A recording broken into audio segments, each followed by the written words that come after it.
जंगलपुर एक खूबसूरत गांव था। यहाँ तरह तरह के जानवर रहते थे। इसी गांव में रहता था एक प्यारा सा हाथी, बबलू। बबलू बहुत ही शरारती और नटखट था।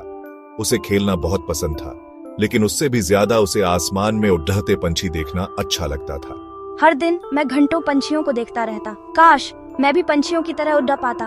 वो सोचता, कितना अच्छा होता अगर मैं भी आसमान की ऊंचाइयों को छू पाता और बादलों के पार चला जाता। बबलू का मन करता कि वो भी पंख फैलाकर हवा में गोते लगाए और दूर दूर तक उड़ता चला जाए। एक दिन बबलू गांव के बाहर टहल रहा था। तभी उसकी नजर एक कबाड़ के ढेर पर पड़ी। वहां उसे एक पुरानी टूटी फूटी साइकिल दिखाई दी। बबलू के मन में एक विचार आया। अगर मैं इस साइकिल को ठीक कर लूं, तो क्या मैं इस पर सवार होकर उड़ान भर पाऊंगा? उत्साहित होकर बबलू ने साइकिल कबाड़ी बाबा से मांग ली। कबाड़ी बाबा ने बबलू को साइकिल खुशी खुशी दे दी। ये लो बबलू, साइकिल तुम्हारी हुई। इसे ठीक करो और अपने सपने को पूरा करो। अब बबलू के सामने सबसे बड़ी चुनौती थी साइकिल की मरम्मत। उसने अपने दोस्तों से मदद मांगी।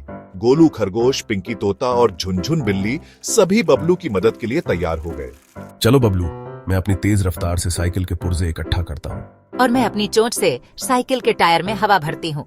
मैं अपने नुकीले नाखूनों से साइकिल की जंग साफ करती हूँ। सभी ने मिलकर साइकिल की मरम्मत की और उसे नया रूप दे दिया। आखिरकार कड़ी मेहनत के बाद साइकिल तैयार हो गई। बबलू ने साइकिल पर बैठकर पैडल मारे और देखते ही देखते वो जमीन से ऊपर उठ गया। मैं उड़ रहा हूँ। हवा मेरे कानों से टकरा रही है। नीचे पेड़ पौधे और घर छोटे छोटे दिखाई दे रहे हैं। मेरी खुशी का ठिकाना नहीं है। बबलू के इस कारनामे की चर्चा पूरे गांव में फैल गई। सभी जानवर बबलू की हिम्मत और हौसले की तारीफ कर रहे थे। अगले दिन स्कूल में बबलू ने सपनों की उड़ान पर भाषण दिया। उसने सभी को बताया कि कैसे उसने अपने सपने को साकार किया।